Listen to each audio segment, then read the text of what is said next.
You're listening to Midlife State of Mind podcast, hosted by Erin, a midlife gal who dishes on all the challenges and opportunities that come with this middle section of your life. Each episode, you'll find yourself going between laughter and tears as she covers all the topics you need to know about midlife. Welcome back to Midlife State of Mind. I'm your host, Erin. Thank you so much for joining me for another episode today. So today's topic I want to talk about is being a rule follower. And before I dive further into my thoughts on being a rule follower, I want to share what event sparked this episode. So a few weeks ago, I was on Facebook and I am part of a group. Actually, I'm part of several groups on there that are all about empowering mostly women. There probably are some men in the group who are trying to go gray naturally, gracefully, different names like that. And each group has different rules. And when you join the groups are open to anyone, but when you join the group, there's usually a list of rules that you agree to. Most of them are things like be kind and courteous in your commenting, no spamming other members with messages or anything like that. But this particular group that I'm a part of has a rule. It's actually rule number 9. And in the rule, it states that part of their mission is to empower women to embrace their gray hair naturally, so that if you are a person who has had any chemical treatments, like via highlighting, low lighting, stripping the color out of your hair, the box dye, then you will refrain from posting or sharing about it. So you can be a lurker, which is what I am, because if you know me in real life, you know that I am a very dark brunette. And when I began to have gray come into my hair in my late 30s, my hairdresser at the time was like, oh, we can color over that with some brown. And so for years I did that. And then a few years ago, I think it was right around when I was 52, I decided that I was tired of having to color my hair every 6 weeks. And actually I could have gone even closer together, because within 7 days I would see the silver shining through and I'd have to use the powders and the sprays to cover my grays. And I just was like, I'm tired of covering my grays, but I am just not willing to embrace the grow out process and have the skunk look. I am very supportive of women who do it. For me, it was just not something that I felt like I could do. So I had my hairdresser start putting in highlights. No more brown color, but just the highlights that she has gradually taken to a cooler and cooler tone to match my natural gray. So a lot of my hair is naturally gray with blonde highlights. So I would never post in the group about my process of embracing my gray, because this particular group is very strict on that you only share if you are doing it naturally. And that can be even people who've never colored their hair at all and are just letting their grays grow in. But also, let me mention that there are lots of groups where you can embrace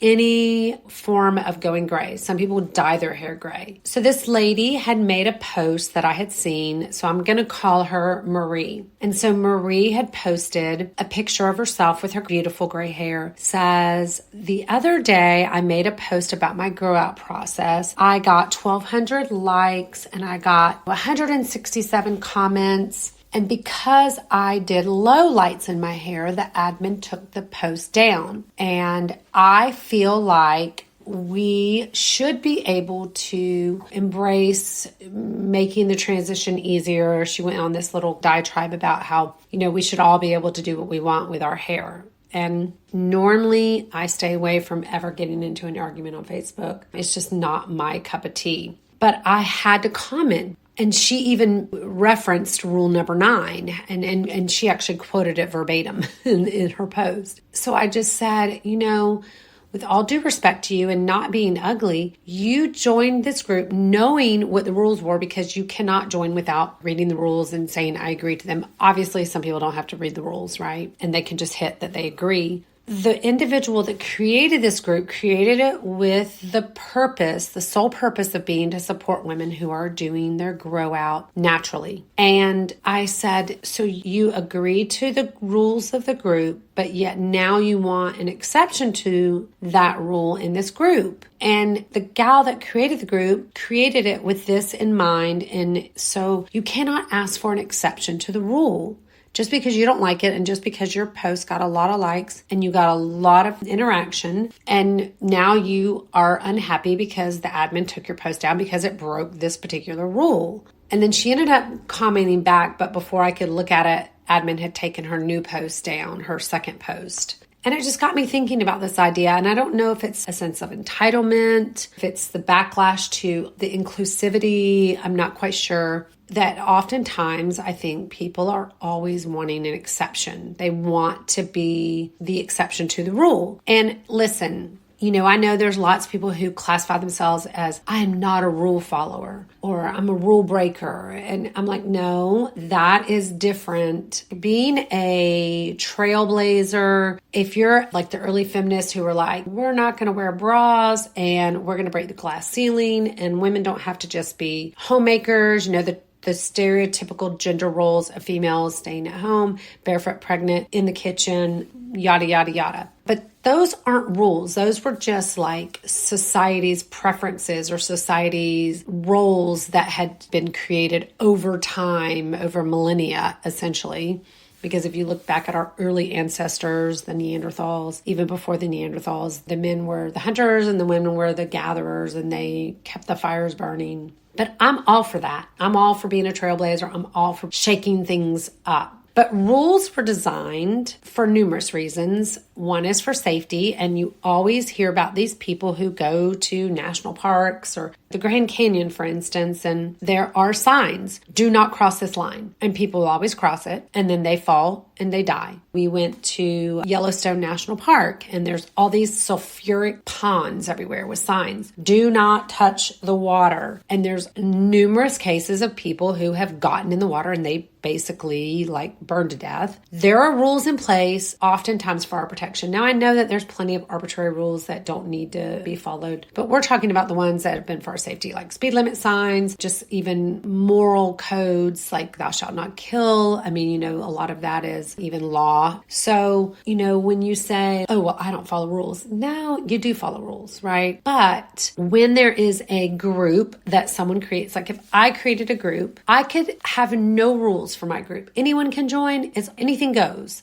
But sometimes people have a specific purpose that they want to achieve. And so this particular group, she wants it to be for people who are experiencing the path to gray. You want to call it the hard way, if you will. And to give them support and encouragement so that they can see these people who've come out the other side, 4 years dye free, and they have this gorgeous gray hair. And so I just think that as a society, I don't know if we're going in the other direction of everybody has to feel good all the time and nobody needs to ever get their feelings hurt and nobody ever needs to feel like they're not included. And that's just not feasible. I mean, I'm all for inclusivity, but if I were to go and join a group or a club and they had a rule, I would follow it.